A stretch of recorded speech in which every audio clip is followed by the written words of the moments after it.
sure that you don't apply air. I think I did. But Yeah, I know. Sometimes it's the airplane that does it, because the controls will just start moving kind of their own volition, and that's fine. Yeah. That's what happened. All right, so the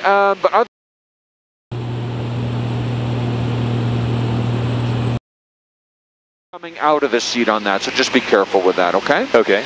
All right, now let's move on to our new work here. First thing we're going to do is accelerated stalls, okay? Okay. So this airplane, stall speed 60 knots. Is it possible?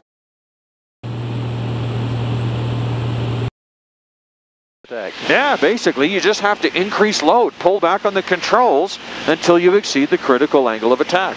And slowing us down to 80. All I'm going to do is a sharp pull back until we exceed the critical angle of attack. Okay. All right, so follow me through here. Let me show this to you. Okay. So we're flying along, sharp pull back. There we go, push. Wind all by itself. It's a relatively what you just created. Okay, I'll do it one more time. Okay. Here it comes. There's the stall, push. Nice, you really simple. get that. You do it a couple of times. Okay. Push. There you go. And let it get to 80. There you go. Okay. One more time. Push. Fantastic. That when you do the push, the airplane's really responsive. And that's because we have more air flowing over the tail, right? Because we're actually pretty easy to accomplish. Oh, that makes sense. All right, now here's the next question for you. The aircraft to 80 degrees angle of bank without stalling. No, I don't think you could. All right, well, we're going to test it. Okay. So we're flying along here. We're at 80 knots. I'm going to roll the aircraft. Now, why didn't we stall? Well, I guess we unloaded the wing. Exactly. In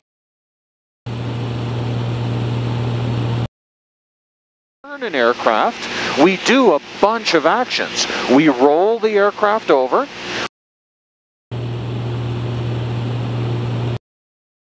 One is we increase load to maintain level flight. So if you roll the aircraft without applying load, it's not going to have any impact whatsoever. Increasing load to maintain level. Does that make sense? Yeah, so you can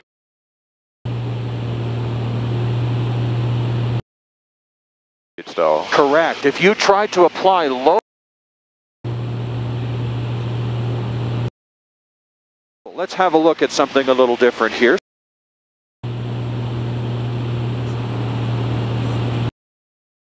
About a 45-degree bank turn. Okay. There it goes. There's the stall. Okay. I can do it again.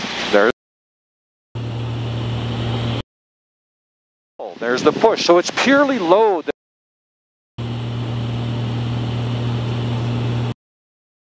Load on until you feel the stall, then a gentle push.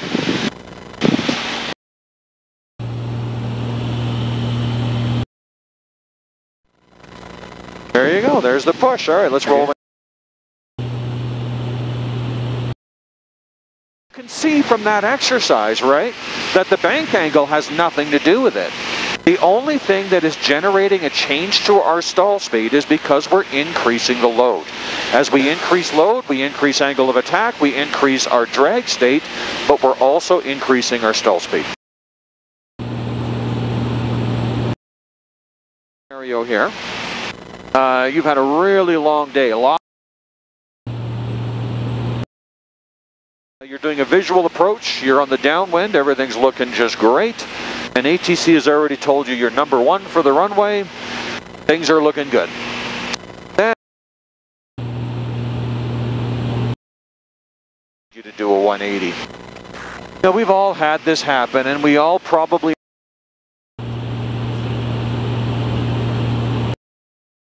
the ground, but nevertheless, right, we follow instructions, and then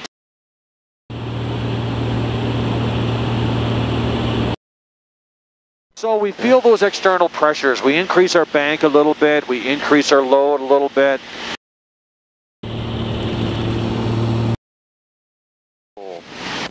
Power.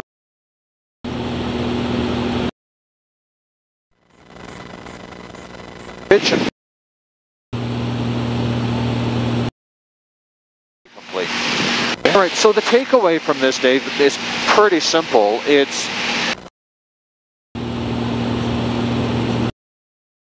increase the load a little bit, all of a sudden you reach that stall or that critical angle of attack. If you ever reach a critical angle of attack and it wasn't an intense easy stall to recover from, you should use the full strategy. Okay.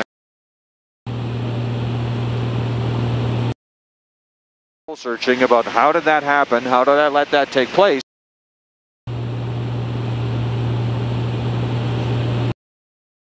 Scenario, just want to slow you down a little bit more. There you go, you have control. I control. So just start a 30-degree bank turn to the left, level. And now just increase the bank angle and slowly increase the load to make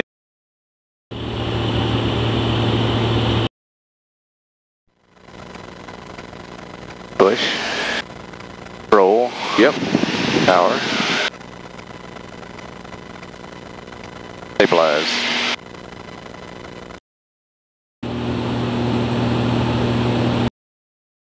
Positive rate, recovery complete. fabulous.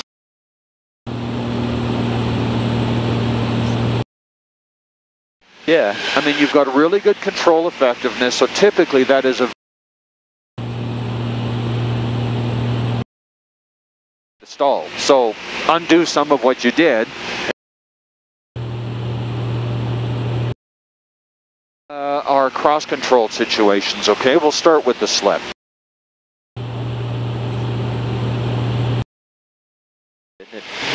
Yeah, the ball's inside the turn or ball's towards the low.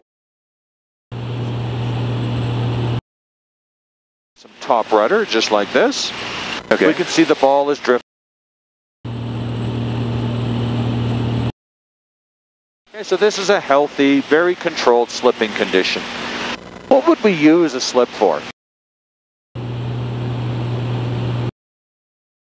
Yeah, not so much in what you fly now, right? Yeah. I mean, for Yeah, a little bit of wing low for that. yeah, or an asymmetric thrust condition. You beneficial purposes, it's a fairly useful.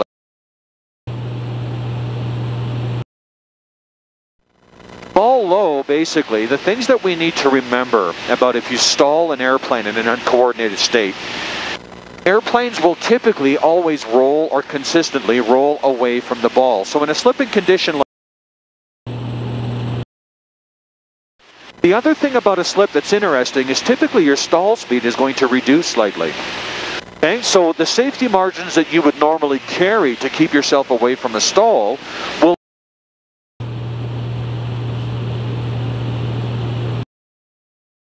the stall occurs and the airplane begins to roll.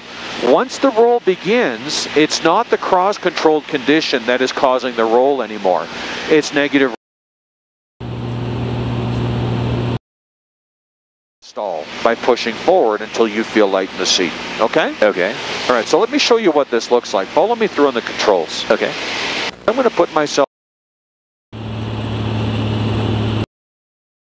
more bank than this. This is fine. Power's going to come back to idle for this. Keeps drifting up, rudder keeps increasing. We're going to feel some buffet, but we're going to keep going until we experience the full brake. Nose keeps coming up. There it goes. Push.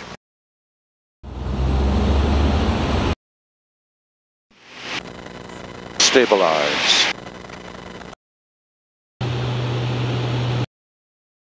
And pitch and power now set.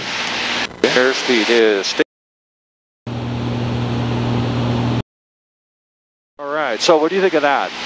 Yeah, that'll get you. Yeah, and that's the thing. That is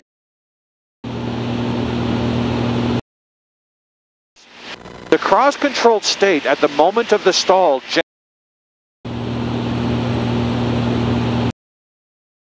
Kicks in, and that negative roll damping makes the, and that's caused by your wings. So even in large airplanes, like what you saw with the C5, large airplanes can start rolling rather quickly. And what we need to bear in mind is we're not going to stop the roll with the ailerons. We just need to use a disciplined application of the strategy. Push, then roll, then power, then stabilize. Okay? Okay. All right, you ready to try one? Left wing low slip, there you go. That's lots of bank right there. That's perfect. Ball low, we're good to go. Okay. Power idle, please.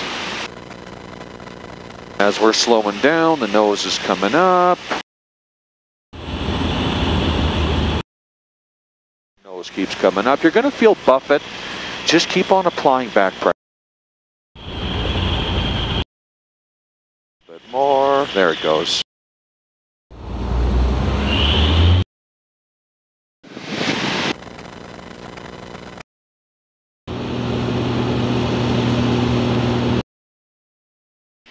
Airspeed stable. I see a positive rate.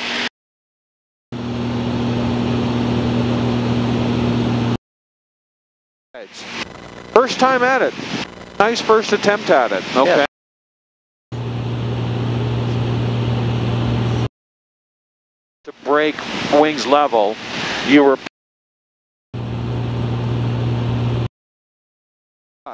As you pushed,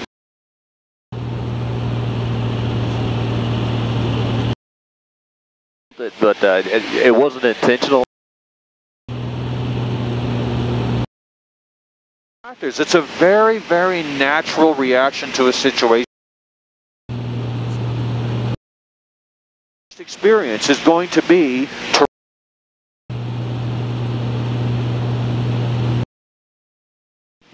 right, and so basically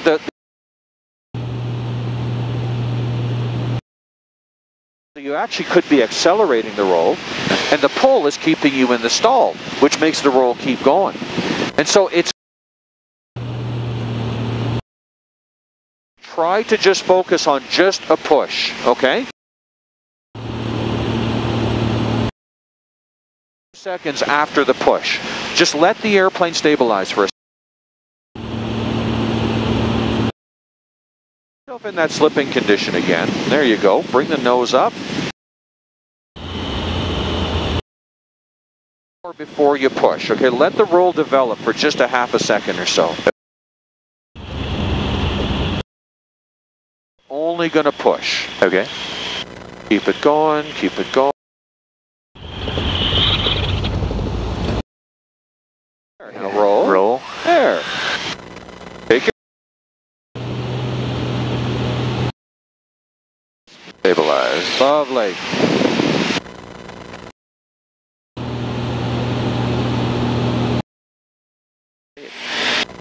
And recovery complete. Better.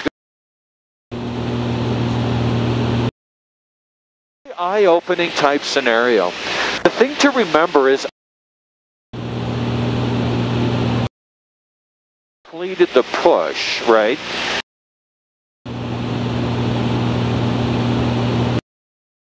Really low airspeed. Okay, so just take your time.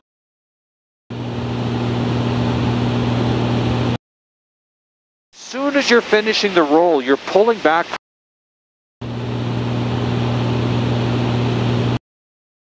Okay. So it's just about trying to compose.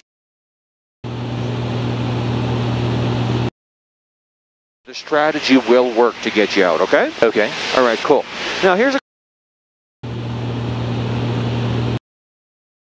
full of rudder in there, and we forgot to center the rudders. Would the airplane recover? Push down, and you're good.